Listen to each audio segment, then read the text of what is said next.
Hello and welcome to Up Dog Sports Talk. We are here today, the day after the College Football National Championship game. College football is over, but we're not here to be sad about that. We're actually here to celebrate. And I'm joined today by Bobby Wilson of the TNT College Football Podcast. You may know him. You may be tuning in because you're a follower of his or because you know both of us. And you may know him for his college football podcast. But Bobby, that isn't your first love, is it? It's not. It's not. Basketball has been a huge, huge blessing in my life. It was my first love, the first thing that I ever did. I was blessed to be fortunate enough and good enough as a player to do some things. Basketball's taken me to different countries. It's just been a real blessing. Being able to go to Grand Valley State, being a part of an amazing team, an amazing program. We beat Michigan State. We did some great things there. We had some really, really solid dudes that played professional basketball. It was a blessing to be around those guys and a part of such a great program. And it led me into coaching, where I was a Division III assistant coach and then interim head coach on two different occasions. I was a high school coach for a while as well, and then I served as a JUCO coach as well. So I've kind of coached on multiple levels. I was a women's coach. I have coached men as well at the JUCO level. I was an assistant for both the men's and women's team at the time for a year before making the shift entirely to coaching women's basketball, which is something that I absolutely love. If it's an opportunity that was ever presented to me in the future, I'd love to dive back into it. I stepped away when COVID hit to be with my wife and my son at the time, and now we have two daughters as well. So we have a very busy household. But my wife played college basketball. She made a professional team. She decided not to do it. So basketball has been. I mean, we met because of basketball, so it's obviously a kind of a big thing for us. We don't ever push it on our kids, but I think we're also like, hey, try this round ball because it worked for you and for mom and dad. So yeah, I mean, obviously, I talk about football now. It's great and everything, and I love that. I love doing that. But basketball will always be my first love. Yeah, basketball is such a great sport, and that's a really cool story about all of that. Like I didn't even realize your wife and you met through that, so that's pretty cool. Obviously, I'm sure you know it's on in the house a lot, and maybe that'll influence some future basketball players down the line, both on the men's and women's side. Yep, yep. We'll see. But yeah, so we're in for a treat tonight. Obviously, having your college basketball expertise on the show, we'll be kind of diving into the top contenders, some of the top contenders to look for this year when March Madness rolls around. Some of the conferences that have impressed us so far, and then also we love the mid majors here, so we are going to be diving into some of the best mid majors to keep your eye on, teams that could really pull the upset this year. Some great players and coaches to keep an eye out for. Along with, we are also going to be highlighting some of the local teams around us. Obviously, Bobby out in Missouri Valley area. I'm in the in the Midwest where the Horizon League is. So we kind of talk about those leagues. We talk about even all the way down to the NEC tonight. So it'll be a pretty awesome show. But we'll go ahead and start from the top here. Some of the top contenders, we've got quite a few teams that have been really impressive. We still have three undefeated teams. The first of those, Arizona Wildcats. I mean, this team's been the wagon so far. Bobby, what do you see from this team that just makes them so special? They guard at a really high level. I mean, Arizona's always known for their offense, and obviously they can score the ball. They got dudes on that team. They got future lottery picks, and Pete is an absolute stud as a freshman. I mean, that young man is he's fantastic. He's a really really solid player. But they got other dudes on that team, and the thing I think that's always kind of held them back is that kind of defensive aspect where they haven't really got down and defended when they've absolutely had to. And thus far this year, they've kind of locked into doing that at a higher clip, and I think that's really helped them. Like you saw that, especially in the game against UConn. Like obviously they scored, they did what they needed to do, but when you're playing UConn in Connecticut, especially, they had to get stops, and they had to get key stops in key situations, and they were able to do that. So I've been very very impressed by them. Like I said, that they're going to be able to score the ball, but it's that step that they've made on the defensive end that's really helped. Yeah, absolutely. That definitely gives them more staying power come March because, like you said, sometimes the defense let them down. It feels like so far under Tommy Lloyd, they've not gone as far as we're usually expecting them to go. But yeah, I think what's on the defensive side really makes a difference for them. I think that could kind of transition us to UConn. Last year was kind of a brief slip after UConn took over the college basketball world there for a little bit. Last year they kind of dropped off, ended up an 8 seed, lost an intense game to the eventual national champions, Florida. What do you see in the Huskies this year? They clearly seem to have their fastball back. Absolutely. I think the issue that they sometimes have, in my personal opinion, is sometimes they just don't have that killer instinct, and it just when they have an opportunity to completely run away with a game, they kind of played with their food a little bit, which is interesting to see because Hurley teams don't usually do that. Obviously, this is a different makeup of guys. You got some younger guys, and then you got some guys that haven't played at this high of a stage, let's say. Um, but you look at the sum of the pieces and everything that's put together there.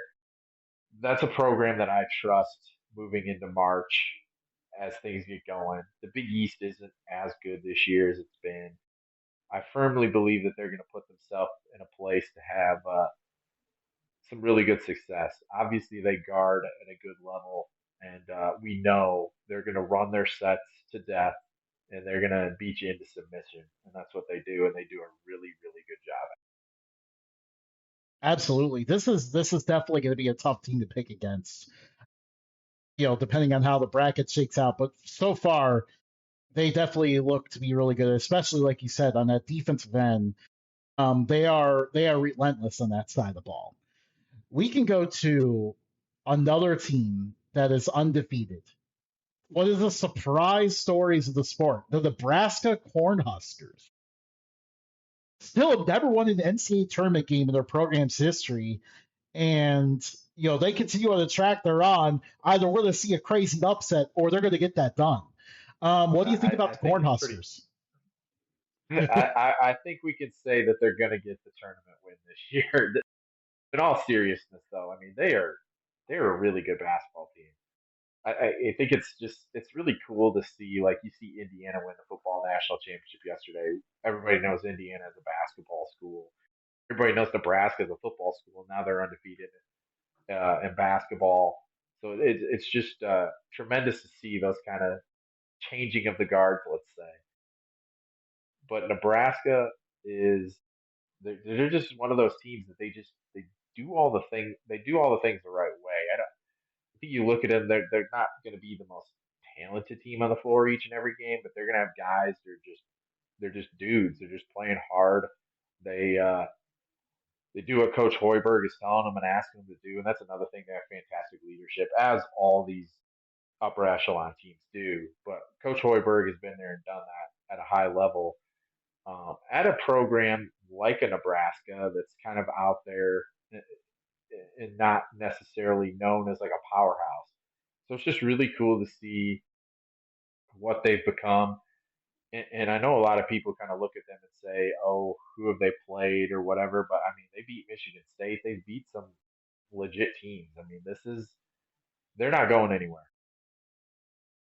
Absolutely. Yeah. I think that Michigan State game was such a huge one too. Like that was I think they went through the non-conference, like they won some impressive games there. But then you get that Michigan State win, and it's like, oh, okay, here we go. Like this team is actually for real. And one of the last three undefeated teams. I mean, what an incredible story. Fred Hoiberg finally has things cooking there. Like it was a very exciting hire at the time. It's like, okay, here we go. Nebraska's invested in basketball. They improved right away. But then it was like, okay, when are they going to win in the tournament? I think we're here. I think we're there. We could stay in the Big Ten. The Michigan Wolverines. Now, this team just started the year on fire. I mean, just absolutely steamrolled everyone in their path. But then came the shocking loss to Wisconsin. So, what do you like about this team? This will be a long-winded question here. What do you like about this team, and especially what you saw from in those early impressive victories? And what have you seen down the recent stretch here that maybe makes them more vulnerable than they originally looked?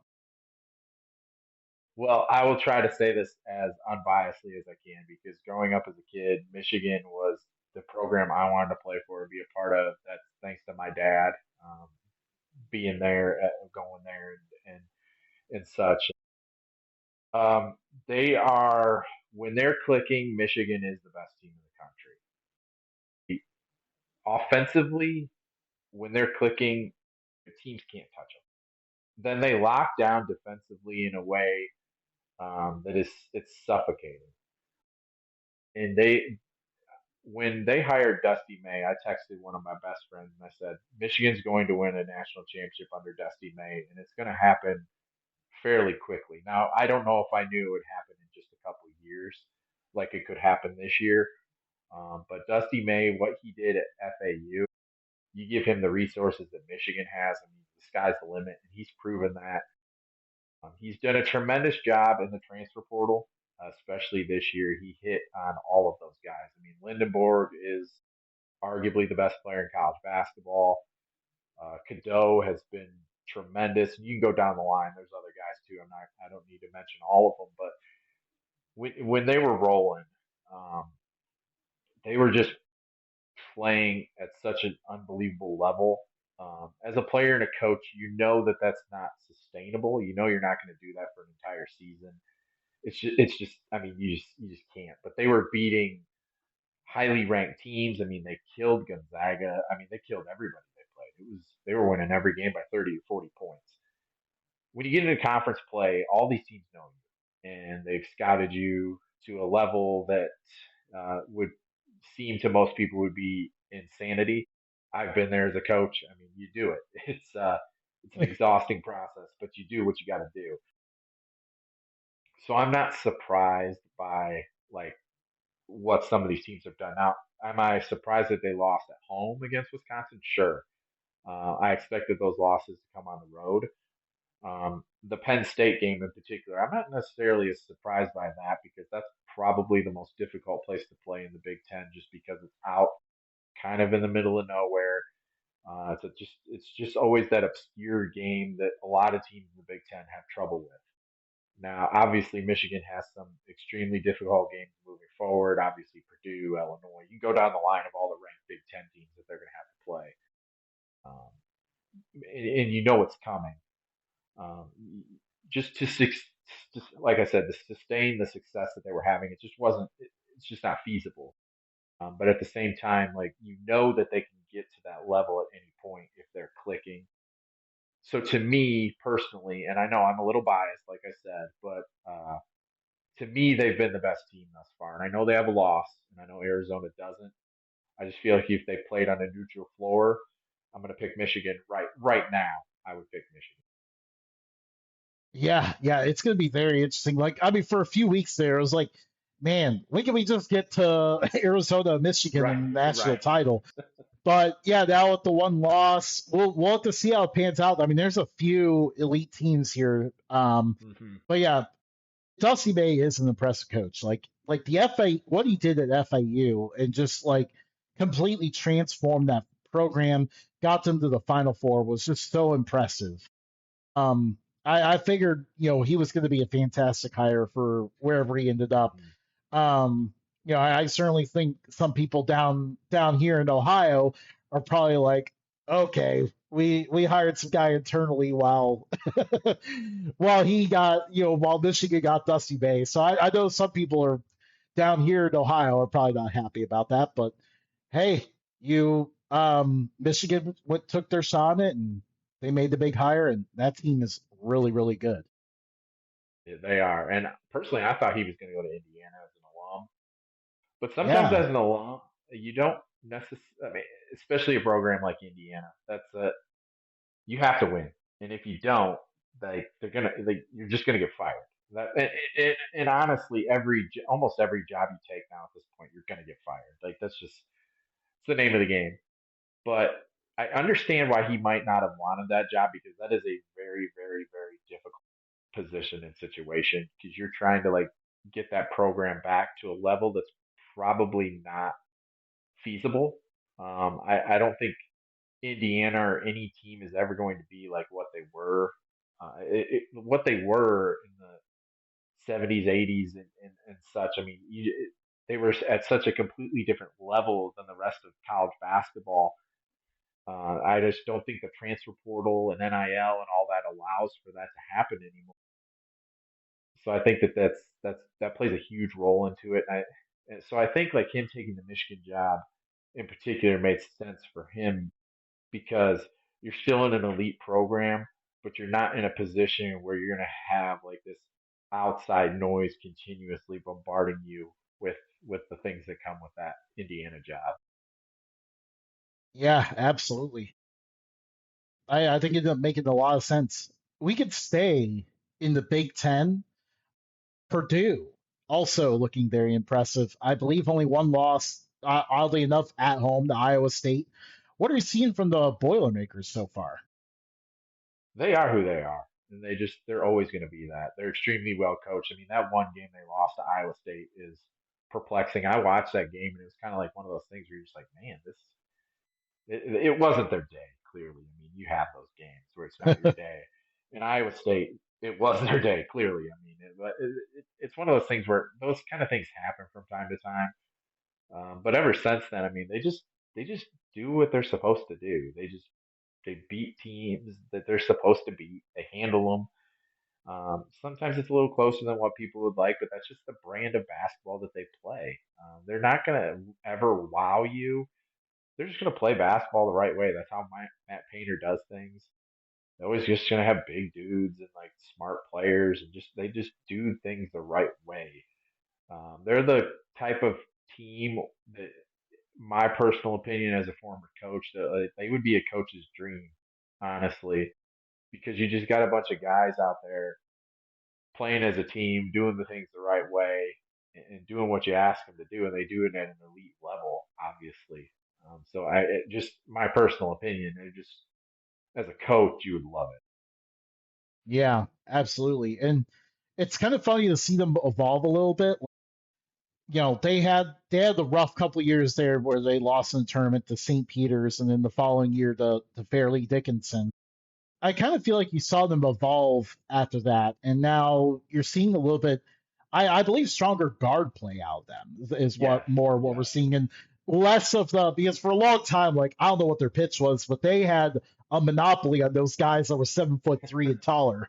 but that they but did. yeah, but yeah, so it's definitely a different Purdue than what you got used to at that point, but still a very very impressive team. And I mean, we could transition right to Iowa State.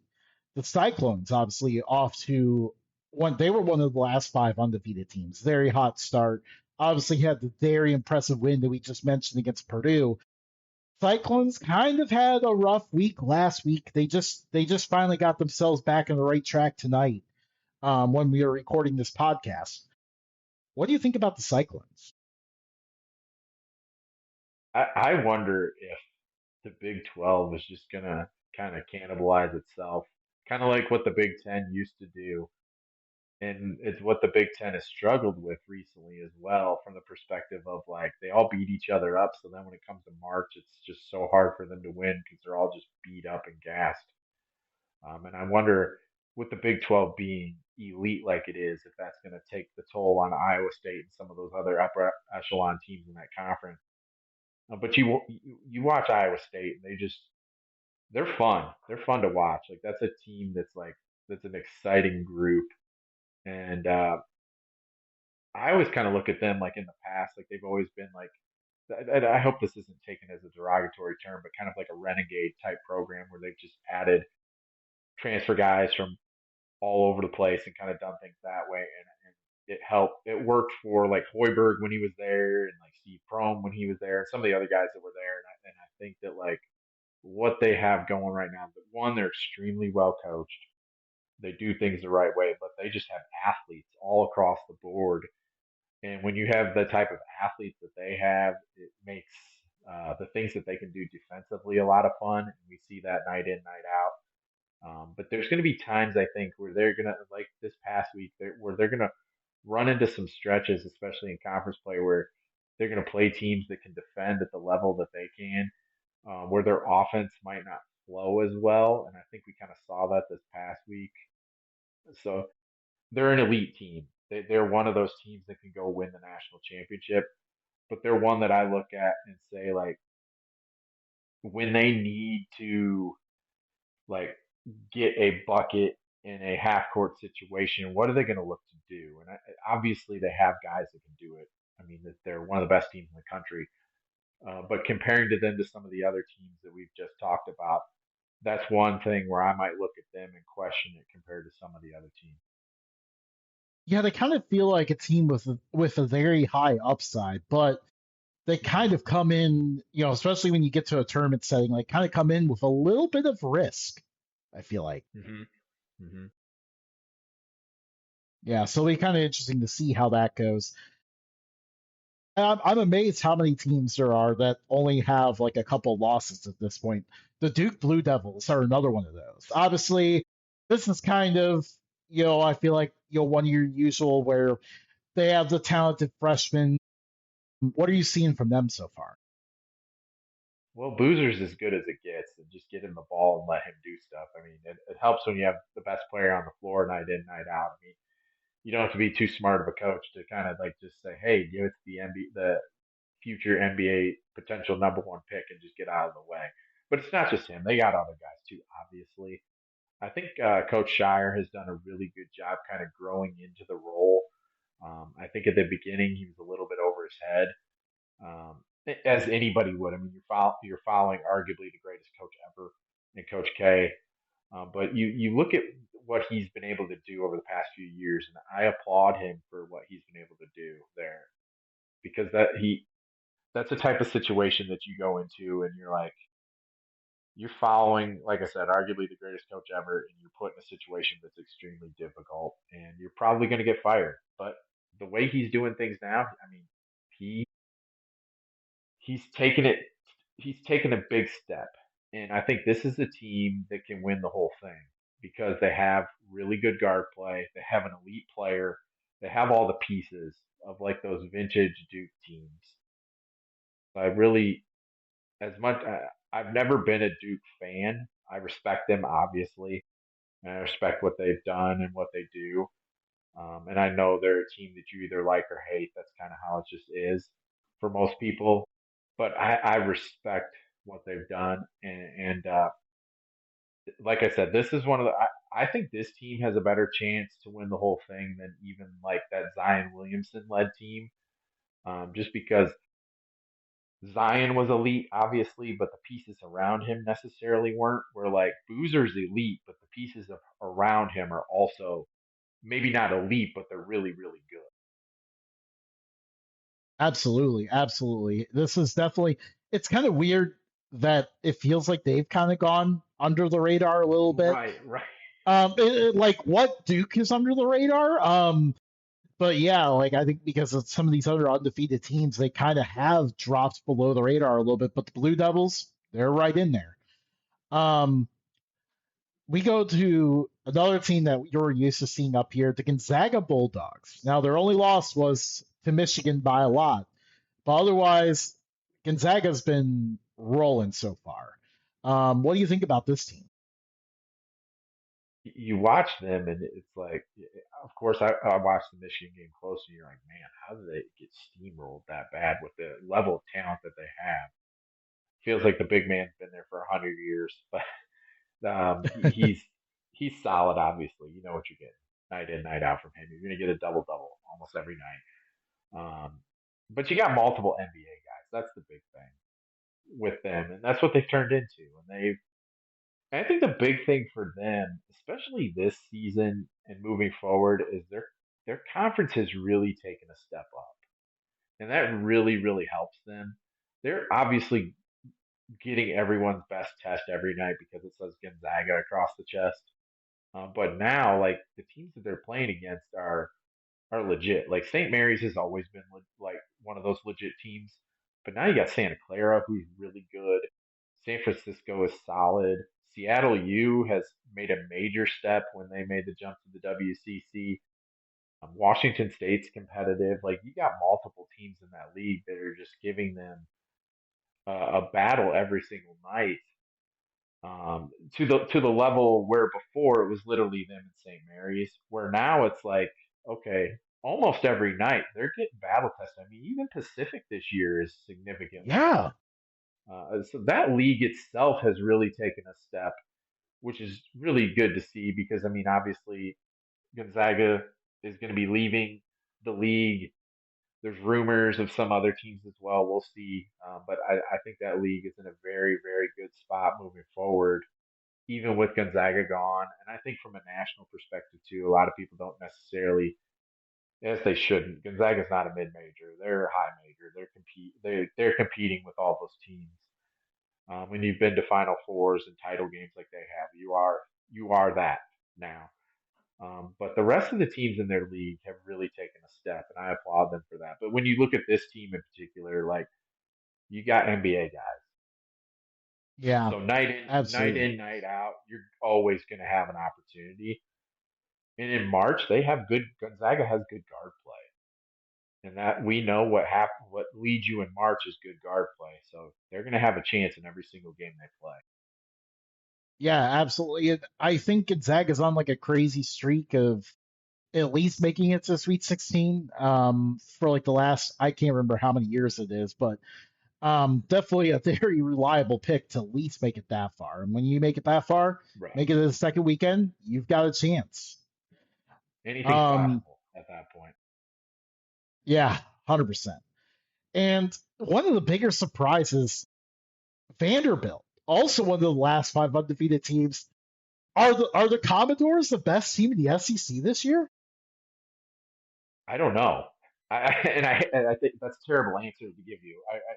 I think the SEC is just it's very even this year, where there's no I don't know if I should say that there's no great team, but there's a lot of really, really, really good teams that I think they're just all going to beat each other up, and we've kind of seen that already.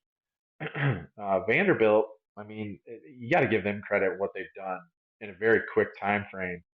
I know in the non-conference people questioned a little bit, but they came into SEC play guns blazing, beat some really good teams. But you look at them, and I, when I look at them, I think you got to prove it to me first before I'm going to say they're the top team in the league. Just because we've seen the other teams do it, and I know in the world of NIL and the portal and stuff, things change fluidly so quickly, so teams can change and such. Watch what Indiana football has done, obviously, but teams can change in the blink of an eye. But until, like I said, I got to see it first. I'm very, very impressed by the pieces, the sum of all the things that they've put together this year. Um, but again, I'm wait and see on them personally. Yeah, I get it. And obviously, I think they just lost to Florida this past weekend, so took another took another loss there. But I mean, they did a solid job. Like their non-conference was kind of one of those that like it was very different than what you usually see. Like a lot of the teams in the Power Four lately, you've kind of seen them do. They play some big headliners on neutral sites to hack the net, and then otherwise, they just play a bunch of Q4 games at home. Vanderbilt kind of did it a little bit differently. Like they played a lot more of those teams that fall in the Q2, Q3 range. They were a little bit more willing to take on some of the top mid majors where some other teams weren't. So I do have to respect them for that at least. Right, Obviously, right, like we'll kind of wait and see like what we can expect from this team. exactly. And I applaud them for doing that because there's not very many teams that are doing that anymore.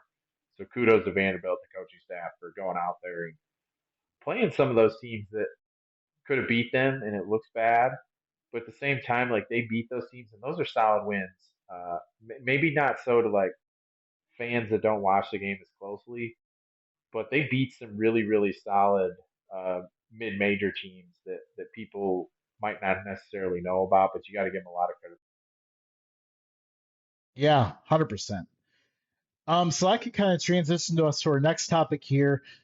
We'll kind of go into some conferences that are making headlines so far. Let's start out with the Big 12. I mean, the Big 12 was extremely impressive in the non-conference part. I mean, they sent the SEC to the woodshed after the SEC had an impressive non-conference the year before.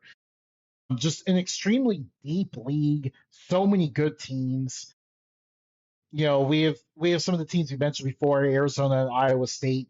You've even got other teams like BYU, Houston, and Texas Tech. How about this? How about the Big 12 so? And all three of those teams that you mentioned can make it to the Final Four. That's the crazy part too. Like this league is so good, it's so deep that like BYU for instance. I mean, they have arguably the number one pick in the draft. Devonta is special. I mean, he can do things that most guys can't do. He's a man amongst boys almost nightly. Um, but you look at the way that they play, like offensively, they're so gifted. Can they stop teams Yeah. though? The elite teams is going to be the question, especially come tournament time. But I don't question that they're going to go out there and score. And obviously, come tournament time, that's very beneficial. I mean, obviously, the name of the game: you score more points than the other team, you're going to win. And most of the time, they're going to do that, just because they are so gifted offensively. You look at Texas Tech, you kind of know what they're going to do. They're going to guard the heck out of you, and they do a great job at it. And like Toppin's an NBA player, so you got some really, really solid pieces there on top of elite defense. And then Houston, I mean, you already know that they're going to defend at an elite level because Calvin Sampson's not going to allow anything else than that. So those three teams in particular are like I almost would pick those three to get to the Final Four over Iowa State right now, just because I kind of trust them a little bit more. I know that might sound kind of odd, but just my personal opinion. But then you look at some of the other. I mean, you look at Kansas. Kansas is always going to be in the running, always pushing for a Big 12 title, and there's so many other teams that you can go down the line. Like, how many teams are going to get in the tournament from this league? 12. I mean, it's there's like it's there's a very legitimate chance that they could even get more than that. It's just insane. Yeah, and like there's really hardly any breaks in the schedule either because like you Right. even look at the teams towards the bottom, like UCF isn't really known as a basketball power. They've stepped it up lately. I mean, I think they only have like two, three losses this year. They beat Kansas. So like they're looking really impressive so far. You've got you've got West Virginia kind of stepping it up a little bit with the new coach there. Oklahoma State has improved a lot this year. They're kind of a team that looks like they're going to hover around the bubble. I mean, you even got like Cincinnati might be the worst team in the conference right now, and they just took down Iowa State the other day. So like you really just don't get a break in this league. You don't at all. It's like you're just continuously night in, night out. It's just a battle every single night. And it's great for us fans to watch, and it, that's why I said earlier, like, is this league so good and so dominant that they're just going to beat each other up to the point where come March it could be an issue? I think that's something to watch moving forward. Yeah, absolutely. Because I mean, we've seen it a little bit before. Like you've seen a few. Like the only time that Houston has not gone, using Houston as an example, the only time Houston's not gone on a really long tournament run under Kelvin Sampson since he got that thing rolling was the years that they kind of got beat up a little bit and had some injuries entering the tournament. I think back to what was it? Was that 2021, 2022, when they were a one seed and got upset by the Miami Hurricanes. Yeah, with Marcus Sasser because he got hurt. Yeah. I believe that was that. Yeah, Yeah. Other than that, like usually Houston, you look at Houston seed and you can usually predict them to go as far as the seed tells you, and maybe then some. That was like right. the only year where it felt like they really underachieved, and that was because they just dealt with so many injuries. Exactly. But yeah, if these teams stay healthy, I mean, they're all a lot. These are a lot of squads to watch when it comes to the NCAA tournament. Like, there's so many good teams, like you said. Obviously, I think BYU might be the one that concerns me the most, just because of the defense. We saw them get eliminated last year because they just simply got outscored by Alabama. So it'll be kind of interesting to see what we get out of them this year. But again, like, there's a lot of good teams. Absolutely, the league sets up for like they could make they could have 3 out of the 4 Final Four teams being from the Big 12. I mean, it's extremely, like we said, I mean, it's extremely deep. Like there's night in, night out. There's no cupcake. Yeah, absolutely. We could go to a conference that now we covered the dominant conference. Time to go to the more underrated conference. This one is from my neck of the woods here, but the MAC is not getting enough respect for how good the conference is. It performed very well in. I feel like a lot of MAC teams perform well in the non-conference slate. You've got a really good top tier teams. Well, I mean, we got to start with the headliner here. The Miami Redhawks, 20-0, 20-0 on the season. This team is just it is a fun story to follow. If you're tired of the portal era in college basketball, college sports, this team completely defies that. This is a group of kids that have stuck around, played together. They pass the ball really well because they're all on the same page, and just have worked in the same system together, worked at getting better instead of going to a new place and learning new stuff every year. Um, and they decided we like it here, like Ian Elmer, for example, has mentioned multiple times. He said, the grass isn't greener on the other side. It's good to be here and play with a group of guys that I like playing with. And I mean, if you're missing the way that college sports used to be, this Miami team should be who you're rooting for. It's such a great story.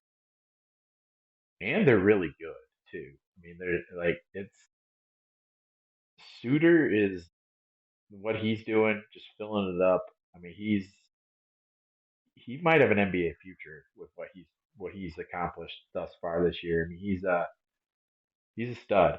But it's like you said. I Yeah, mean, they all you just watch them play, and you can tell that they've played together for so long. Just because they read and react to what's going to happen, and they know where their guys are going to be, what they're supposed to be, and that's a coach's dream when you got that. I mean, they added Almar Allison from Bradley, and he's kind of stepped in and done a serviceable job. But at the same time, like you got so many guys on that team who know what their role is, and they fill it to the best degree, and it's just it's so fun to watch. And like I was yeah, telling you, like before we came on the air, like when I was at Grand Valley State, the MAC was not very good. And Grand Valley's a Division II. We beat Michigan State, and I felt like we would have won the MAC that year. That is not the case this year. The MAC is very good this year. Like Miami, Ohio is a very, very good team. They just beat Kent State tonight, who's a very, very, very good team. Akron just killed Buffalo at Buffalo tonight. Buffalo almost beat Miami on was it Saturday? So I mean, the top of this league this year is absolutely tremendous. Night in, night out, you're getting battle tested. I mean, yes, the bottom there it can be rough. It is what it is. But when you have the top teams in the conference playing each other, like tonight, you saw probably the top four teams playing each other. Especially the Kent State Miami game, that was an unbelievable atmosphere, and it was a fantastic basketball game. I would even argue everything has to play out. Obviously, Miami Ohio has 20 wins already; they're 20-0. I would say that there is a real possibility where the MAC could get two teams in the tournament. yeah, and in fact, it should. Some people are going to complain about Miami's non-conference schedule, but that was completely out of their control. We've kind of touched a little bit already how non-conference basketball in the sport is kind of broken right now because everyone's just out to manipulate the net. Miami had to set their non-conference schedule just weeks before the season because they just had a hard time finding games. They couldn't find teams that were willing to play them because they knew they were going to be good. So that was always very tough. So I think we're going to need to the committee needs to figure out like how. I mean, simply put, you just need to watch these teams. You watch them play, like you could tell that Miami is a tournament worthy team, and Akron is also really good. Like they have a lot of good teams. You even go further. The MAC has as many wins against the Big 12 as the SEC does this year. You had a few interesting results there, like Eastern Michigan took down Cincinnati, Bowling Green beat Kansas State. Like that just goes to show you, like those teams are not even at the top of the MAC, and they took down Big 12 teams on the road because, of course, they're not going to. We don't get to see Right. these teams Yeah. play in MAC stadiums. They're not bold enough to do that. Um, but yeah, like that just goes to show you, like this conference has some pretty good depth. Like obviously, like you said, you get down to like maybe the bottom four teams, it gets kind of rough, but otherwise, like you're getting tested against any of these teams in the top half. Absolutely. And UMass Toledo played a great game tonight. Like this league is it's I would argue it's probably deeper than it's ever been right now. With a night in night out, it's going to be a tough test. And I'm disappointed that this game tonight wasn't on linear TV, let's say, or ESPNU or whatever. Because Kent State, Miami, Ohio, like I said, this was a great basketball game. Goes into overtime. Fantastic, fantastic game. Fantastic environment. Two great coaches, two great teams. It was great basketball from the tip until the buzzer sounded. It's a game that I hope the committee and the people that need to watched, because let's say Miami, Ohio is 28 to 30 wins in the MAC title game, loses the title game to Kent State or Akron, who also has 25 wins. I think you need to put two teams into the tournament then. Yeah, I would agree completely with that. And it's definitely going to be interesting to see like how it gets treated. Like Miami last year lost to Akron on a buzzer beater. So you could like this tournament is going to be intense once again this year. It's definitely it's what makes this Miami story even more interesting because I feel like this team has even a chip on their shoulder a little bit. Right. They were that close to making the tournament. Akron makes the buzzer beater, goes to the tournament instead. And not only does Miami get left out of the NCAA tournament, they got left out of the NIT as well. Kent State, who they beat 3 times, got invited instead. So so that's just how their season ended last year. So this is a very determined club. And they're playing like it. Like you can just see every single game. They're getting everybody's best shot now in the MAC, deservedly so. But at the same time, like you can tell, like they mean business. And each game, they're coming out there and they're just handling their business and taking care of things. Like the end of this game tonight against Kent State, like you could just tell that they've been there and done that, and you could tell like they're the team because they have so much cohesion. That's when it mattered. Then at the end of this, late in the second half, and then going into overtime, I was completely confident in them because of that cohesion and everything that they have, and because they have that mentality that they're like, we're going to go take this because this is what we've worked for. Yeah, and we've seen that multiple times. We saw that against Buffalo as well. I was actually in attendance when they played Akron. It was very similar in that game too. Akron actually led most of that game, and in the last 4 minutes, Miami took it over. Like I think this team is probably very frustrated with how last season ended, and they have been determined to turn it around this year. Absolutely. Yeah, so this is definitely but yeah, definitely make sure you watch the MAC basketball this year. Maybe it's not always on linear TV, unfortunately, but I'll tell you what, it's a great show. Like we actually pushed our recording time back a few minutes to watch overtime of Miami Kent State because it was It was such a such a good good game. game. Yeah, it was. That was great basketball. Yeah, absolutely incredible. So we continue along with the mid-major theme here. Obviously, The MAC has some great teams, but there's some other good ones in the mid-major landscape outside of the MAC. So I could kind of give you some names here, and then you can go ahead and even throw some at me when we go through them. Utah State, currently only 2 losses on the year. The Aggies have been looking really, really good. Like this team's a wagon so far. What do you think about them? They shoot it and they can score, and like that means something. Like obviously, I mean it's basketball. The more points you score, the better. Obviously, I mean that's not rocket science. But and they beat good teams too. I know it's like we've talked about. It's very very difficult for a lot of these mid major teams to get schedule some of these games and such. But I mean like the way that they were able to handle some of these other teams that they played. I give them a lot of credit, and I can't wait to watch them moving forward, uh, especially at the top of the Mountain West. The top of the Mountain West is very, very competitive, as it always is. And with like the likes of Utah State and San Diego State, obviously Grand Canyon has been a great addition to that league as well. And I'm just excited to watch that league unfold this year. I'm sure it'll be another multi-bid league again. Is it going to be four like it has been in the past? Probably not. But you're going to get two, possibly three teams out of Mountain West that are going to be very, very good teams entering the tournament. Yeah, absolutely. And San Diego State is a team that's gone really hot. You've also got New Mexico in there. New Mexico is Right, always right. good. Once again, looks very strong. They're right there in the picture as well. So definitely like a very strong top three.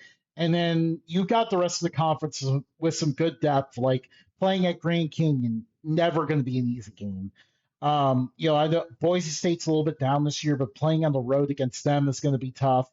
You continue along down the line, like even like Fresno State's improved this year. It's definitely the Mountain West is always one of my favorite leagues to watch because it's just such fun basketball. It is. And there's great coaches in the league, too. Absolutely. Like you've got your longtime guys, like you got Dutcher at San Diego State. You brought that team to a national title game just a few years ago. So that's still very awesome story there. Utah State was very impressive because, for years they kept having great year at large bid the NCAA tournament. Coach goes somewhere else. They had that happen like what 3, 4 years in a row, and now they finally have landed on Calhoun for a couple years. Great for them, too. I mean, because you look at that, just how they were able to keep that going just speaks volumes to what that program has been built on. And just the amazing, like, that's so difficult to do. To continuously lose your head coach, to have them go to quality programs year in year out it's just such a testament to what that program's built. Absolutely, and it's been a strong basketball program for such a long time too. Which, by the way, make sure you at least catch one home game there a year because Yes, that is one of the most rowdy environments of college basketball. That place is awesome. it is. It's an awesome place. We could stay on the West Coast here. Kind of, yeah, I think we kind of touched on this a little bit, but we can kind of dive into these teams a little bit more in depth. In the West Coast Conference, you have St. Mary's. St. Mary's is so good, steady, and consistent now that like you almost don't want to call them a mid major, but then you look at the resources they have, like, no, this is a mid major, but they are just that good all the time. What do you think about the Gales this year? Elite coaching staff, as always. Just what they've built is, especially like you said, with the resources they have, is kudos to them. They've always had that infusion of like Aussies or other foreign guys that I think really helps because they're able to get some under the radar guys that some of these other programs might not look at. I think one of the things that really has helped them in particular is they can get some more high quality high school recruits now because those kids aren't necessarily going to the Pac 12 schools that were there now that are in the Big 10 or Big 12. So they're able to get some higher quality high school kids from that local area. This really helped propel them as well. As you see, they have a handful of guys this year who are contributing that are from that general area. So I think that's really been a cool thing to see that they've taken advantage of that. But they always have that Aussie or foreign influence. They always have a big guy or two who can stretch and do things. They always have a quality guard, and you see that this year. I mean, that's it's just they just plug in a new guy every couple of years because they have a guy who's been there for 3 or 4 years and just does things that they've been taught to do correctly by that staff. It's just a tremendous program that's been built there, and I'm a fan of that program. I hope that they are able to continue to have that success just because they've built it the right way. Absolutely. It is so cool. And the funny thing is, I don't think until this past year that I realized like how cool their campus looks too. Yep. I feel like for some reason like they just jumped like from surprising mid-major to mid-major that's always good so quickly that like you never had that moment where people started to look up their campuses like like the Florida Gulf Coast run many years back. Like everyone found out about their campus during the run and stuff. I feel like that moment never happened for St. Mary's. And then finally last year, there were so few other storylines in the tournament that all of a sudden people started noticing their campus. And I was like, this place is incredible. I mean, no wonder why they're getting these guys from overseas and now local guys to come in. Uh, it's very, very cool. I think it'll be very interesting to see this team this year, just because like I think they actually score a little bit better than we've seen some recent St. Mary's teams. Right, right. Yeah, I mean, you always know night in, night out they're going to defend at an elite level, but they're putting up more points this year too. They usually play kind of like a slow, methodical type pace. They've always had shooters, they've always had elite guards that could do things, but they have usually played slower, and they're playing a little bit more up tempo this year, which has been exciting to watch. Yeah, I mean, yeah, get right, circle your calendar for when they play Gonzaga because that is going to be a showdown for Yes. sure. Yeah. We moved to Santa Clara. Um, I think this team made some early statements in the year, kind of picked up several quality wins. Obviously one of the headliners was just running Xavier off their home court in Cintas.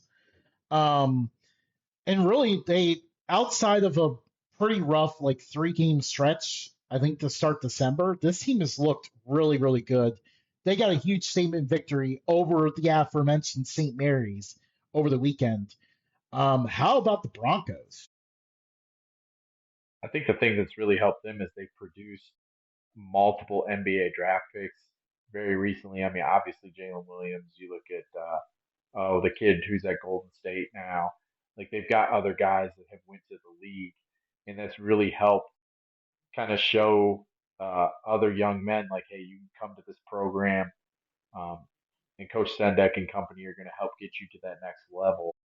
And they've really put things together at a high level there, where they've kind of been able to become that next that maybe, like you said, they just beat St. Mary's and played tremendous. So maybe they are at that level this year, but they've kind of been like maybe that third team recently.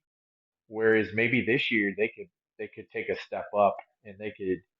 We know that Gonzaga and St. Mary's are going to get into the tournament, but Santa Clara is certainly a team that could be that third team that gets in this year, with the pieces that they have and everything that they put together there. Yeah, that St. Mary's win was huge. Like that got them Yep, right in the thick of the conversation. I've noticed yep. a few bracketologists having them in there, and I was very excited for that. Let's get the 3 bid WCC going. Um, we go to Seattle as well. We kind of mentioned them a little bit earlier. Another team that's really stepped it up this year in the WCC. Kind of a little bit of a rough stretch lately, but this team has been playing really, really well for the most part. Well, the WCC didn't do them any favors by welcome to the league. You have to play all the upper echelon teams at the very beginning, but hey, you got to play. You got to play them at some point, I guess. But I've been very impressed by them and the jump that they've made because, like, obviously, the jump from the WAC to the WCC is significant. And they had Gonzaga beat at Gonzaga. I watched that game. Seattle used guard play is really good. Like that was another really good game that I'm That sure was most such a country heartbreaker. missed. It was. They had that. I know me and my wife were sitting on the couch and we're like, dang it, man, they had that. They just slipped away and it went to overtime and they didn't really have a chance then. It just kind of slipped away. But they're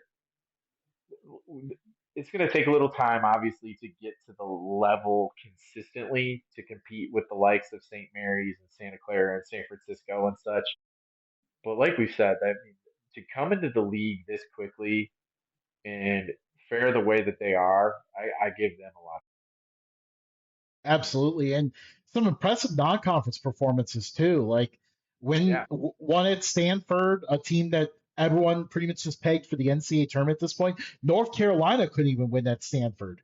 One at Washington as well. Washington probably not a top Big Ten team, but at least a competitive one.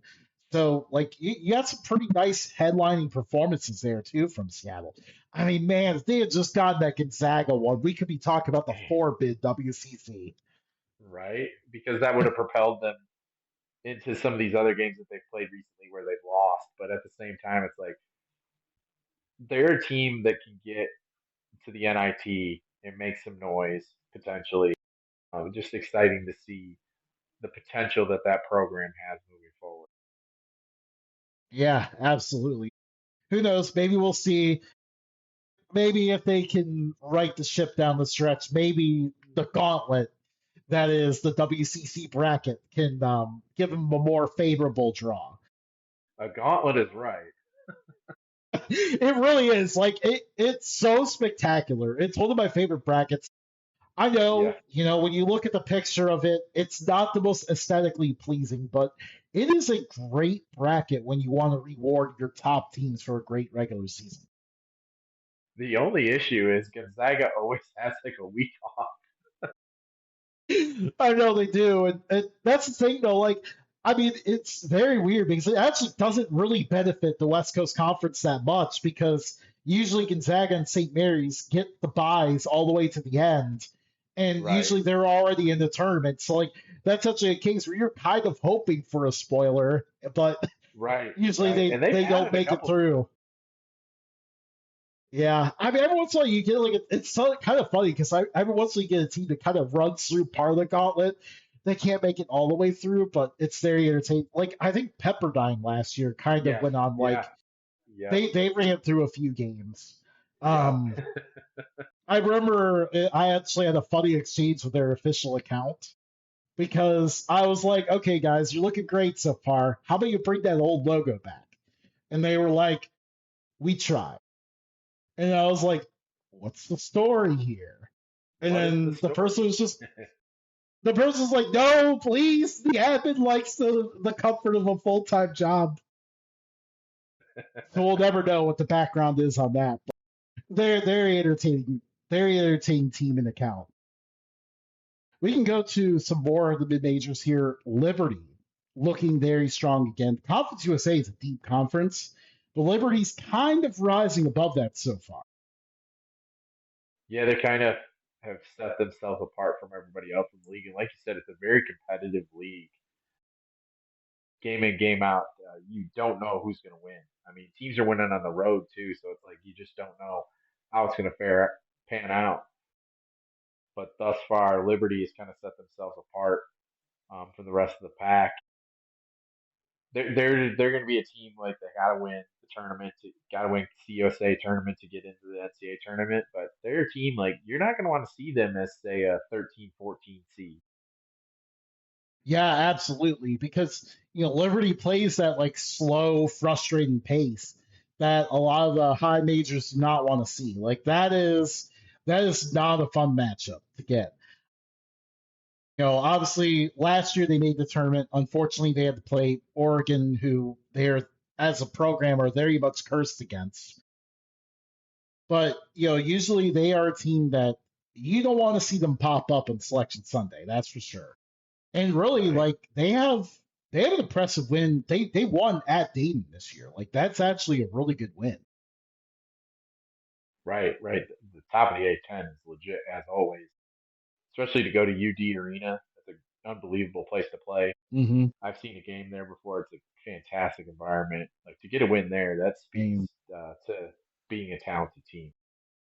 Absolutely. That place is incredible. I was fortunate enough to go 3 years in a row there, because, we knew someone on VCU. So we were able to that's how we got tickets. Like it was so cool. That place is one of my favorites. I'm kind of sad I'm not going to get to go this year. One of my favorite places to catch a game. Dayton's kind of gone under the radar too, if I feel like, Yep, because yep, they're just so unlucky. Like that's one of the few teams that got a lot of power for opponents. One at Marquette, beat Florida State, got all these headlining wins. Like they were even in a tournament with a bunch of them too. I think in the preseason NIT, and just all of those teams they beat have all fallen flat in their face. Um, and then they came close to beating BYU. Like that could have been the huge difference maker. Like we'd be having an entirely different conversation about Dayton had they held on against BYU. But a very good team there. St. Louis, George Mason. How about those two? They are looking really good. they are. That man, like the top of that league, it's always good. But like I feel like this year, especially, I mean, you look at like just man, like they're every night, like those that top group of teams is just taking care of business, and they're playing competitive games, obviously, because that league is so deep. But it's like they just keep winning and they keep winning, and like St. Louis is ranked now, and George Mason should be ranked. And you look at Dayton and what they've done year in year out. VCU, you know they're going to be there at the end as well. And I feel like I'm leaving somebody else out too. Like this, the top of that league is just so impressive, and like St. Louis obviously has the continuity with the head coach Robbie Avila and some of those other guys that have played together and been together through the Indiana State days as well. So it's like there's great cohesion between them. It's going to be really really fun to watch that league in particular moving forward. Absolutely, yeah. It's very cool about St. Louis because yeah, those guys have followed them for so long. Last year kind of dealt with some injuries, so they really only had three guys that could contribute. Now, you filled out the depth a little bit, and this team is looking really good. George Mason, I officially fired up the rank George Mason movement yesterday. So they're looking really good. And really, I love seeing you hit a good point there. They're taking care of business too because I feel like so many years we have that night where everything just falls apart, all the top teams get upset, and then here comes the zero bid A10 movement. Um, so you just deal with all of that Right. going on, and I'm very glad to see them take care of business so far. It's very good to see. But long seasons left. You got someone like Loyola Chicago hanging out there. They're in the Q4 range, but they're probably a lot tougher than that. Still some They're going to dangerous get games somebody. left. They are. They are absolutely. I've been watching it every single time. I'm like, they're going to get someone they shouldn't, and they're the cost of A10 a bid at some point. Yep. Yep. Yeah, so far, Dayton survived the other night. George Mason survives. We'll see where it goes from there. St. Louis won tonight. St. Louis beat Duquesne tonight. That Yep. was a good one Duquesne. Yeah. too. Keep Yep. keep it up, St. Louis. Remain ranked, and let's get two ranked A10 teams next week. We go to Murray State. We can kind of touch them here. I know you'll obviously dive into the Valley here in a little bit, but how about the Racers? They are playing at a very, very high level right now. Like they're due to lose at some point, but man, like I don't know who's going to do it with how well they've been playing. I mean, like they killed Bradley. They've just they're taking care of business and doing what they're supposed to be doing against everybody. And like I think everybody kind of knew coming in, like man, like they could be good. They were one of the top picks in the league. But it's like everything they've put together, man. They got power conference transfers that have really, really played well for them. They're going to be a really, really tough out in Arch Madness. But also, if they make the NCAA tournament, nobody's going to want to play them. Absolutely. Like Murray State is another one of those games where if you see it pop up next to you on Selection Sunday, you're not looking forward to it. Like the Racers have this. I mean, obviously, new coach this year, but the program has been there before so many Right. times. They have not only been there, they've won games and they made the tournament. So you got to look out for them to do it again. Very impressive squad. Like I think the eye-opening one for me was when they played Akron and just from start to finish just walloped on the Zips. Yep. Yep. Took care of business entirely. Like that wasn't even a game. Yeah. And that was one of those where I was like, oh, this is going to be a big game. And then Hmm. Murray State was like, all right, hey, we're pulled away. And they did quickly. Yeah. We go to the Southland. The Southland is a couple of really interesting teams. McNeese was pretty much the entire story of the NCAA tournament last year. We it was a tournament that sadly lacked a lot much for upsets, but McNeese beat Clemson pretty handily. Um, they were very impressive. Obviously, coach gone, but they still assembled a really good squad this year. And then Stephen F. Austin, our team's been really tough. I feel like it's going to be really these two going neck and neck. I remember, I don't remember who it was, but I know I saw one of the major bracketology guys put both SFA and McNeese in the tournament. That was before McNeese lost to UTRGV. But at the same time, it's like, man, that was really cool because both those teams are playing at a really high level. I've noticed recently, I've been watching a lot of Southland basketball. A couple of years ago, I was at LSU for a football game, but they played Nichols the night before, so I went to the game, and Nichols beat them. And ever since then, I've kind of followed Nichols because I like Coach Sadler. He's super young. I was a really young head coach as well, so I can kind of relate to what he's going through a little bit. And I've just kind of followed his program, and it led to me watching the Southland more and more. And like that league is actually really good from a mid-major Yeah, standpoint. It's super competitive, but even the teams at the bottom like are not bad teams. And like Craig Doty's the head coach at Houston Christian, and I know him personally because he was a JUCO coach here in Illinois. And he's a really good coach. He won, did a great job at Emporia State in the Division Two, and I'm really happy to see him having that job. I know they're struggling a little bit this year, but it's like they're going to beat somebody. New Orleans is significantly better this year. I believe they won at TCU this year and Tulane, I yeah, think. Like it's just UTRGV is like solid. They beat McNeese, and they like just this league as a whole is crazy competitive, and night in night out, like you're gonna get a battle from anybody. yeah. It's really an impressive story to be honest, because like just a few years ago, like it felt like they had fallen to the point where their teams were pretty much just getting the 16 on the 16 line, whoever won the Right. conference. And now, like you saw, they even had to try to survive a little bit. Like the WAC had been kind of invading them a little bit, and then they decided just to dive all in on regionality, focus on all the local programs around, in the those areas of Texas and Louisiana, and they embraced that and really just evolved the league at that point. McNeese started investing heavily in basketball, and that really helped. Like, it's really impressive. They really raised the profile of their conference very quickly in just a few years. Absolutely. And it shows like other conferences can do that too. Like it's not stopping like the NEC that I follow, I've been following pretty closely this year. Like what's stopping them from doing that type of thing as well?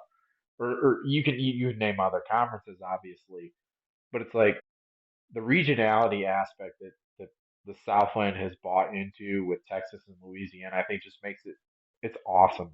It's just really cool Yeah, because that's not the case in college athletics anymore. So when you have this league like the Southland that has teams like that, and there's other teams moving forward that they can add from say potentially the WAC or what is UT Arlington going to do? Like you're always hearing them rumored.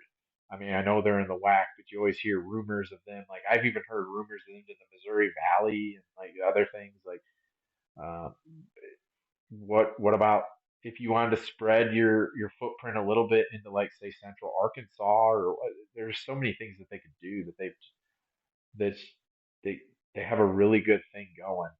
I just hope that they can keep it that way. Absolutely, yeah.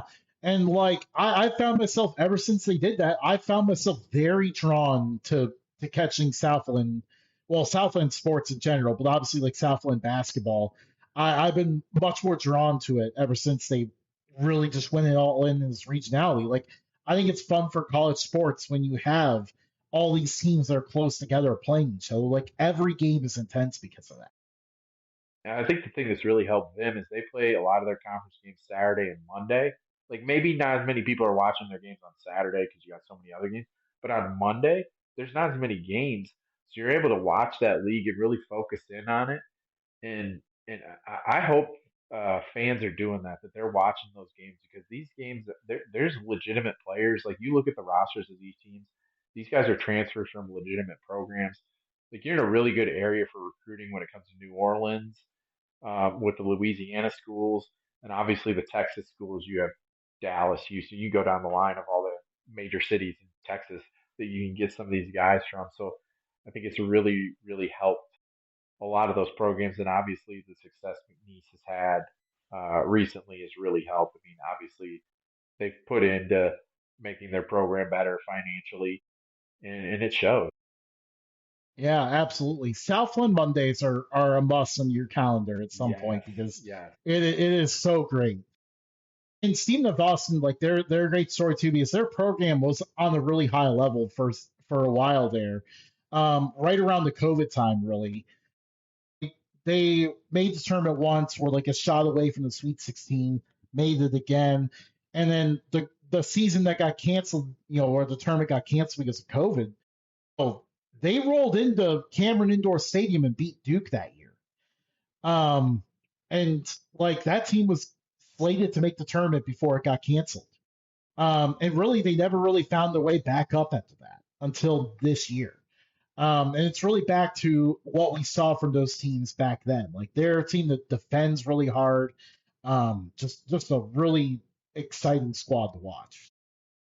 Brad Underwood was the coach there, and it shows. I mean, what we know what he's done at Illinois and how he is, especially me living here. But even back to like the mid 2000s and early 2010s, like one of my high school teammates played at SFA under Danny Casper.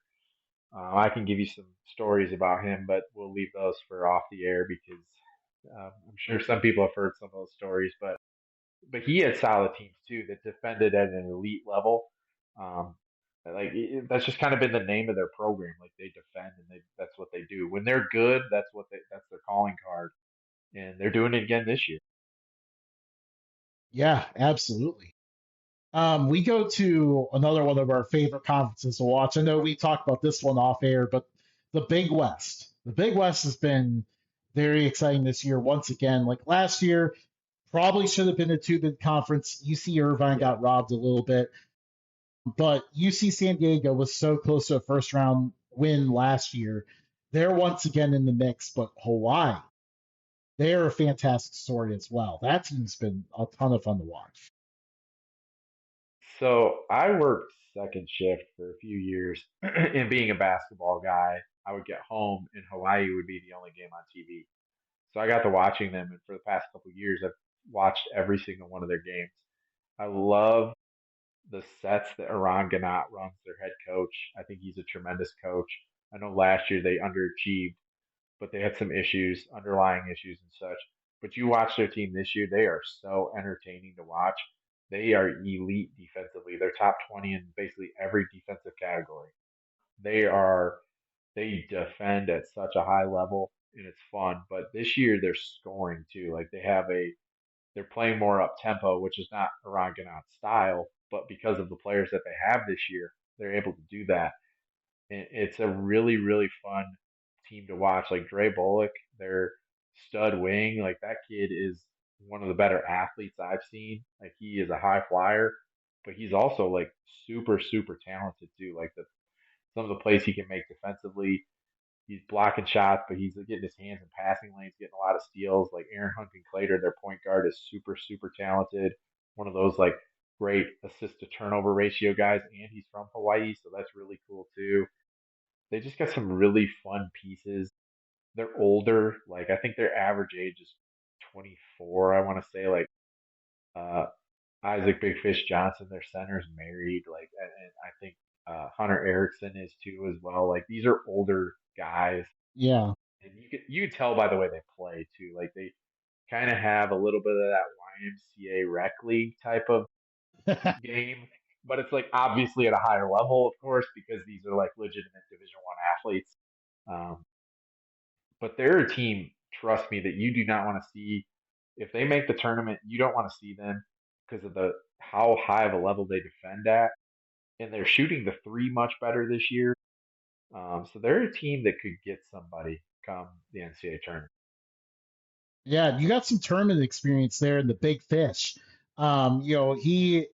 He played well last year and had a huge game against TCU the year before when they beat them at when he was at Utah State. So Yep, yep, obviously, like that. I mean, to use the pun here, he was a big fish to catch for Hawaii.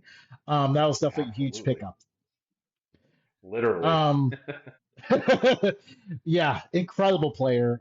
Definitely a fun team and one of my favorites to watch. And yeah, UC San Diego is looking good as well. And like you can't count like UC Irvine or UC Santa Barbara as well. Like this league Right. is once again just with so many good teams. And I mean, you can even go further. Like Cal State Northridge is by far the most inconsistent team that exists right now. Like they can Yes. get anyone on a given night, but you also don't know if they're going to get caught on the given night. Right. Right. Like they could beat any of the upper echelon teams, but they also could lose to uh, Riverside, Bakersfield. Like it just like, you don't know what you're gonna get. Absolutely, yeah. I think they just lost to Long Beach State over the weekend, Yeah. Yep. Yep. which it is sad to not see strong basketball in the pyramid this year. But I'm sure they'll get back going soon. Hopefully. Yeah, that is one of my favorite like random looking venues in college Yes. basketball. Like, oh, the It is. pyramid. You're right. Random, like in Long Beach, California. Oh, it's spectacular. Um, we go back east a little bit. UNC Wilmington, kind of like very quietly 17-2 right now. The Seahawks, made a tournament last year. They were competitive against a really good Texas Tech team. They're looking at a return trip here. And they absolutely can, and I think they will. The top of that league, though, has gotten significantly better, and that's huge for that league. And it's unfortunate that the CAA makes it difficult to watch a lot of their games. But I have been able to see all of them, and actually I've seen all 364 teams this season. It's because I have a knee injury, so I've been able to watch a little bit more. I'm waiting for a surgery and such. Been able to watch some more games this year than usual, but UNC Wilmington is the past couple of years. You can just kind of see them growing and growing and growing, and this might be the year where they're able to splash and beat a team in the tournament. I could definitely see it happen. Yeah, and that's a program that could be very interesting to see, like how they can go in the future too. Obviously with this whole like rev share era, unlike other teams in the CAA, they are, basketball is really their main focus. Obviously you got some football programs in that conference, so you have UNC Wilmington, like they're able to just really send like a lot of that funding towards trying to get guys for basketball. I mean, I think you even saw it this past year with the guys they managed to both retain and add to the roster. Right, they're just a really really interesting team to watch moving forward. And like I said, I know not everybody can see them, but if you have an opportunity to, you really should. And they have a really cool home environment too. Really cool place to that.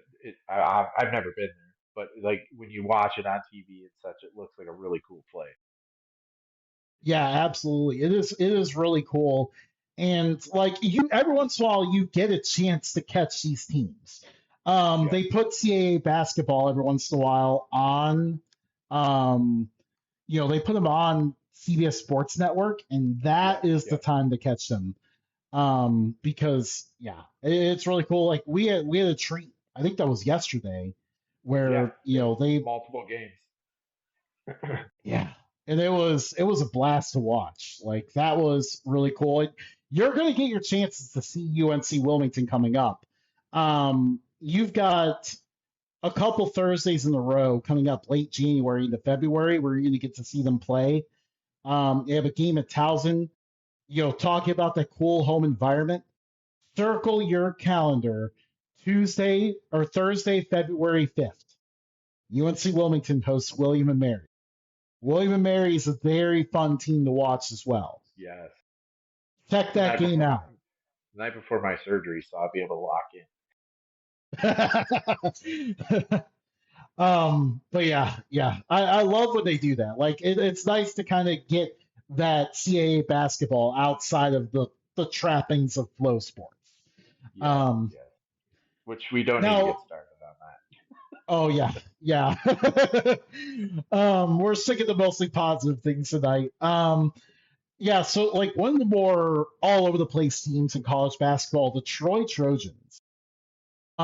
This team played in so many wild games to start the year. Like I think they went on the road like 9 of their first 10 games, and they had like at least like 4 or 5 overtime games. Um, that included winning at Kent State. That included beating San Diego State. That included overtime against USC. Like this team has taken on a that. They should tough have won that schedule to game. start the year. They should have won that game. Oh my gosh. I was in Colorado and we were being like a couple friends were like watching the game, and then Troy was up like huge in whatever the last overtime was. Um, but we had to go to the bus station to get the rest of our friends who arrived from the airport. And we come back and see USC won, and I was just like, "What? How did that happen?" In the craziest Oh, way possible. Oh, heartbreak. Because if they had won that one, we'd be talking a lot more about them, even at the at large. But still a very good team. The Sun Belt doesn't really have a lot of teams that are separating themselves either. So I feel like Troy is definitely the biggest favorite to come out of the conference. There'll be a lot of fun if they do. another conference tournament bracket to look up, folks, if you're interested. Gauntlet, let's just say, for that league as well. But you're right. I mean, they because of all those difficult games that they've been in overtime and such, that's really going to prepare them for March and what's moving forward for them. I think they're the clear favorite in the Sun Belt, especially right now. I mean, it's a competitive league, so anything can happen when leagues are so tight like that. But they got to be the favorite. And like I said, because they've been battle tested, I really like that for them. But again, the Sun Belt Conference tournament, anything can happen. And the way that that tournament is set up, again, go Google it, go look it up. But you see crazy things happen in that tournament every year. Yeah. Yeah, I think last year was when they moved to the Gauntlet. So yeah, that'll It's be a crazy. lot of fun. I love it. Like again, like it's very smart. Like you set your best It teams is, up for yes. success. But it looks so funny. But it's like you literally have a week off. Yeah. Yeah, like and obviously, for a team that's that battle tested, I think it's good to get a week off. Kind of nice to get a break. It will be very interesting. Absolutely. Another low key team that probably they got to win their conference for sure to make it in. And actually kind of saw them lose tonight, so this isn't the best timing. But the UT Martin Skyhawks, they made a lot of headlines early on. This the Euro 7, very fun team. I've seen them. They played at Bradley. Really talented group. Impressive to watch. Just the chemistry that they have, being that group of foreign guys. Like they just play. They just know how each other's going to play. And they kind of play that way. I think that the OVC is another league where it's like you just don't know what's going to happen night in, night out. So the fact that they lose at SEMO tonight is kind of you just kind of those type of things happen in the OVC. The same type of things happen when it comes to the OVC tournament too. Like anything can happen. You've seen teams that are the 8th seed in that league make a run to the championship game um, frequently too. Like deep runs in that conference tournament. So I mean, anything can happen. But UT Martin, with the cohesion that they have between those guys, like they won at UNLV, they won at Bradley, they had Florida State on the ropes at one point. This is a team that's been battle tested again, and a team just to keep your eye on moving forward. If they're probably going to be a 15, 16 seed. Well, I mean, whoever wins the OVC will be. But if it's UT Martin, the 1 or 2 seed that's playing them is going to be in for a battle. Yeah, 100%. And it will be very awesome when they get it done because UT Martin is part of the Never Made the Tournament Club. Yes, that's So right. I always love seeing a team get to dance for the first time. So That's definitely will be right. rooting for the Skyhawks to do that. Um, we can move to our next segment here. We'll kind of go into our local teams a little bit. The MVC for you, obviously, you mentioned you're over by Bradley. So obviously you've been watching you've been watching everyone closely, but obviously your local teams even more closely. What are your thoughts on the MVC as a whole? Obviously, we covered Murray State earlier in the show, so you don't have to do as much there, but everyone else, I guess. Super, super competitive. I mean, I think ISU was the heavy favorite. I live right in the middle of ISU and Bradley. I live in Eureka, which is literally in the middle of Peoria and Bloomington Normal. So I can go 30 minutes in either direction. I'll end up in either place. I tend to go to Peoria more because Peoria reminds me of my hometown in Flint, Michigan. And I know the coaching staff at Bradley, so I tend to go that route more. At the same time, like I really, really enjoy watching Brian Wardle and what he's done there. He's a tremendous man. He's a tremendous leader, but he's built a tremendous program too. He just became the second winningest coach in program history there. Um, and, and their team this year is younger than what he's had in the past. I mean, obviously they lost Duke Dean and a tremendous group of seniors last year that made a really fun run in the NIT. I was at the game against Chattanooga. That atmosphere was such a high level. I brought my 2 oldest kids and my wife came as well, and we sat uh, behind Chattanooga's bench actually to see the game. It was high level basketball. That was a lot of fun. But those are some really really talented players that Bradley lost, and they've implemented some transfers, some key transfers. But Jaquan Johnson in his second year in the program, he's such a fun player to watch. He's one of the top steal men in the country. Just and he's small. They always have small guards. They just always have those guys. They always have under Brian Wardle. They'll continue to do that. Montana Wheeler's a freshman. He's the next one up when it comes to the small guards. So they got a freshman and sophomore small 5'9" ish guard that just guard at a really really high level. And they can score pretty dang well too. They're fun to watch. I mean, you look at this league. UIC has kind of come on recently, playing pretty dang good basketball, beating some of the upper echelon teams in the league. ISU just throttled Brad. They kind of had wounded animal syndrome, I like to call it. Their backs were kind of against the wall, and they had to win that game. Plus, it's a huge rivalry. ISU's about to go through the top of the conference, a gauntlet for them there. So I mean, you look at it like Northern Iowa's been solid this year. Drake's a little bit down, but they've lost a stretch of really, really good coaches and players. I think it's bound to happen. The MVC is a league that any night anybody can beat anybody.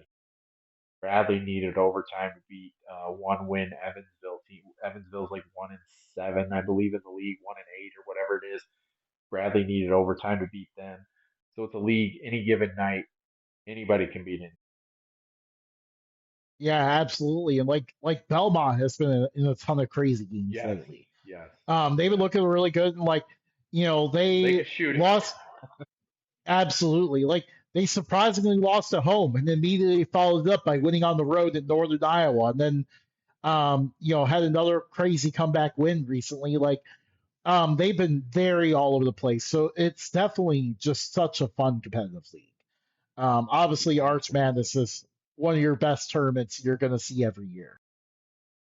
I got to get to that one of these years. St. Louis isn't far from me. I need to. It's on my bucket list. Yeah, absolutely. That would be such a cool tournament to be at. Hopefully you're there soon. Because yeah, it would be really cool. Absolutely. But yeah, and down by my neck of the woods, the Horizon League has been this. This is always a conference that doesn't get enough appreciation. I mean, you look at the past, just recently you had Oakland's really fun NCAA tournament run with Jack Golke, just shooting lights out from deep, having a crazy game against Kentucky, and this league has had many other teams pull upsets as well. Obviously you can even go back like Wisconsin, Milwaukee, made a Sweet 16 run under Bruce Pearl. Um, Butler, everyone thinks about them in the Big East. They were a Horizon League team when they made the national title back to back years. So like this conference always has a great legacy of that. And this year, I feel like it's a very good conference at the top. There's a lot of depth too. Wright State right now is the hot team. They've won, I believe it's seven in a row now. The Raiders have been really on the roll. I'm gonna definitely have to check them out. I'm definitely gonna make it to a game there. I'm not sure when yet, but I'm definitely planning to go. Uh, Always a good program, but this year especially they seem to be really really good. Played a very tough non-conference schedule. Couldn't come out with some of those games, but they came very close, including notably nearly winning at Cal, which I mean North Carolina can take the same credit there. They came as close as them, at least. But, you have Robert Morris, who was very competitive in the tournament last year against Alabama. They're still really solid. You know, you have I Purdue Fort Wayne took down Notre Dame. And they're right there sitting in the middle. Doug Gottlieb experiment actually does seem to have some wheels at Green Bay this year. Right. Man, last year, that seemed to be going so badly.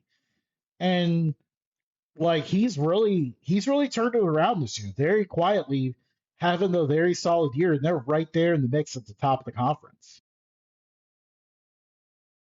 This is a conference that I kind of hold near and dear to my heart because Oakland was in my final two when it came to deciding where I was going to go. I love Greg Campy. He's one of the best human beings you'll ever meet, but he's an unbelievable basketball coach. He's been there for 40 plus years. Yeah. Um, I really, really, really appreciate him, and I, part of me almost wishes I would have went there. Detroit Mercy as well. That was another school I considered as well. That's always I've always appreciated that program as well. So and then I we played against Northern Kentucky when they were Division two, so I know that program pretty well too. So it's a conference that like you said, it never gets the recognition they deserve. Like Valpo was in that league and was tremendous as well. Obviously Butler. I mean, they were the cream of the crop for the longest time.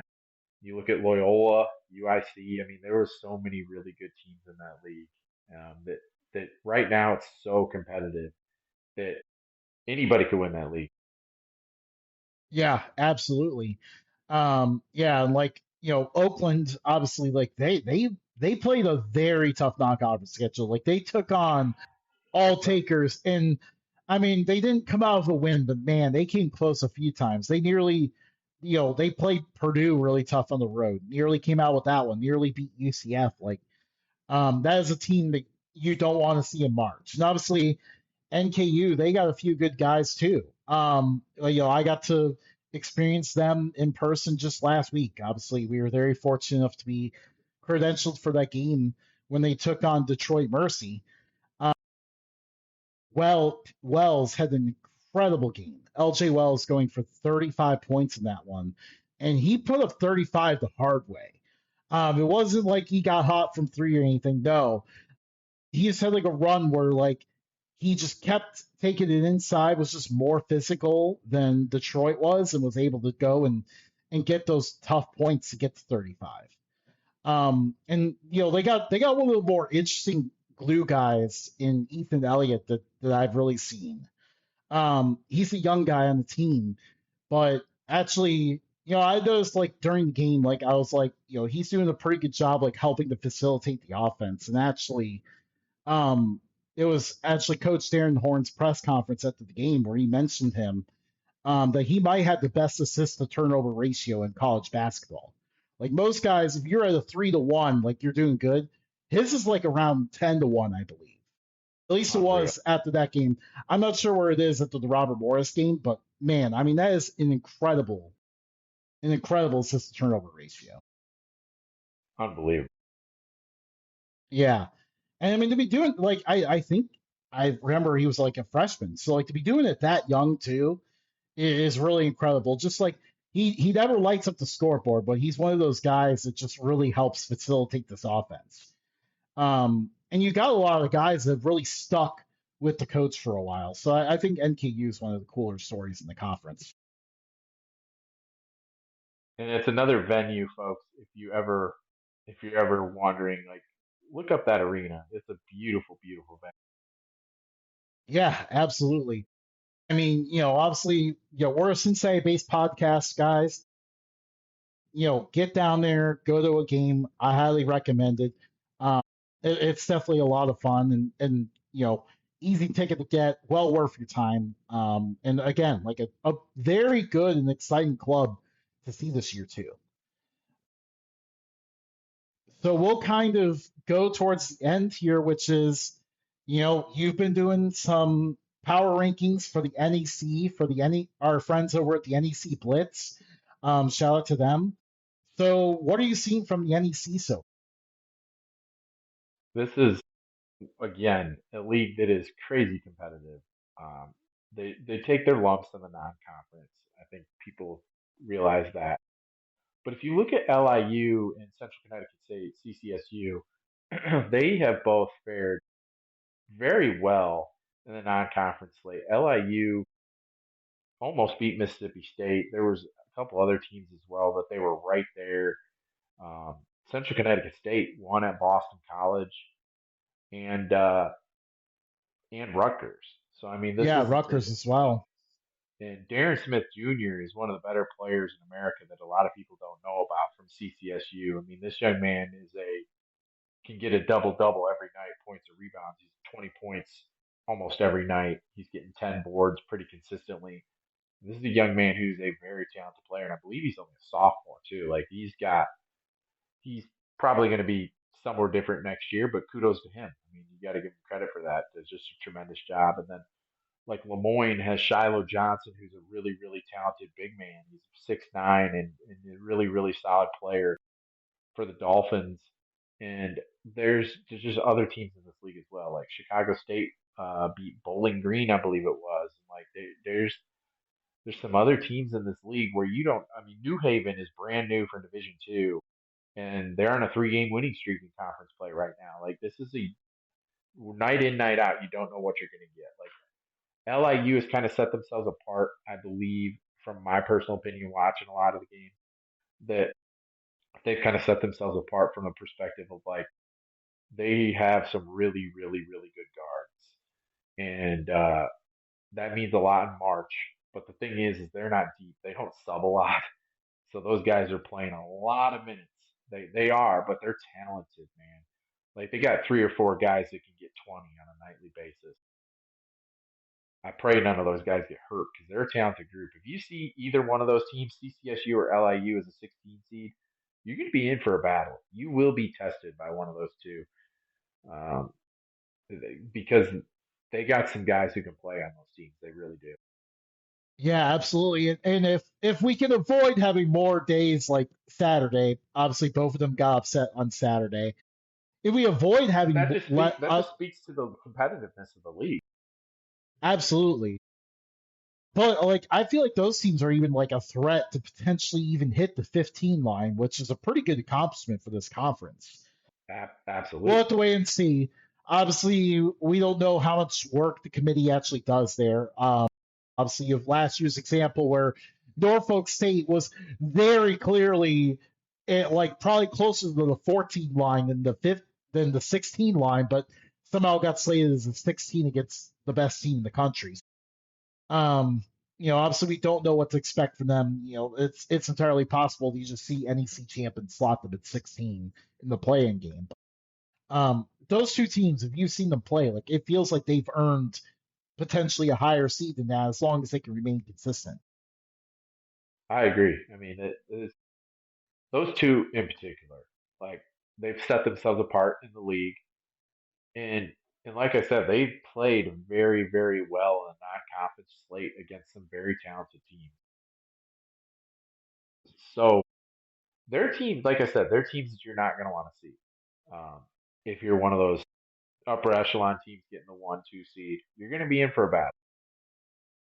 Yeah, 100%. And like it'll be interesting to kind of see what CCSU does in particular because they were so good last year. Mostly steamrolled through conference play, and then the conference tournament got them. So it'll be Yep, very interesting to see if they can kind of flip the script this year. yep. At home too, which was unfortunate. Yeah, that was so tough for those guys. That team, because yeah, last year that team, I mean, this year's team actually probably picked up more headline wins, but man, last year's team was special too.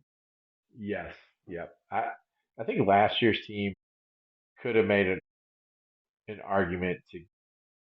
I'm not saying they would have got the upset in the first round, but like they really would have tested somebody. Like it would have been a real battle. Absolutely, absolutely. That team was a lot of fun. Well, I think that is the show. Definitely was an absolute blast talking college basketball.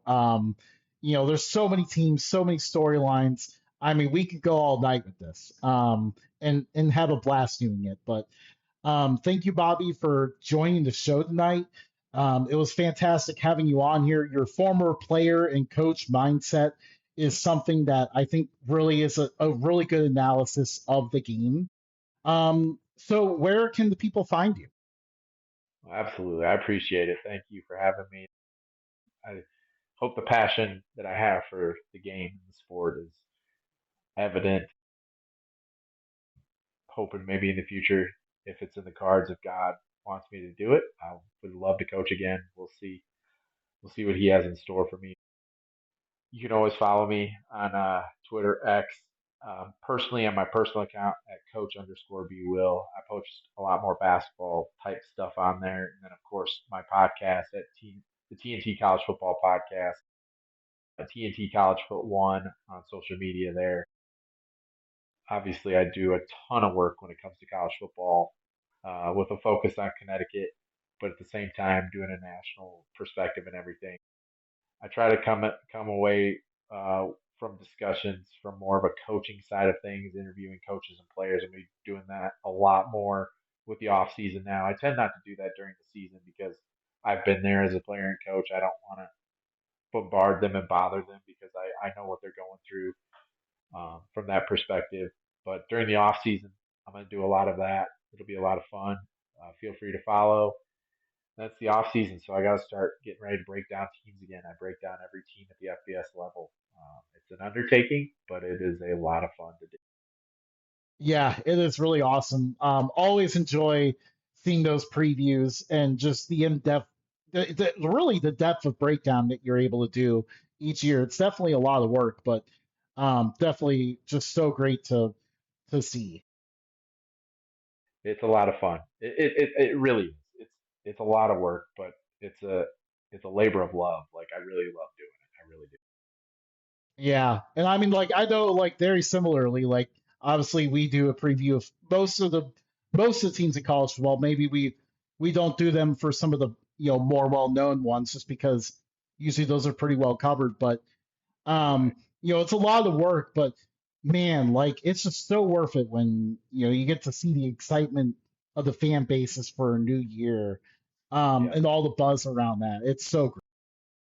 Exactly. And I travel. I've in the past I've traveled a lot. I didn't do as much this year due to some different circumstances at home and family members, sickness and some death in the family and such. There was I travel to games and such, so that's obviously a ton of fun getting to do that, getting to be in different environments and being around fans and such. It's a blessing to be able to do it. I mean, I get to vote on almost every award. It's just I'm truly blessed and honored to be able to do what I get to do here.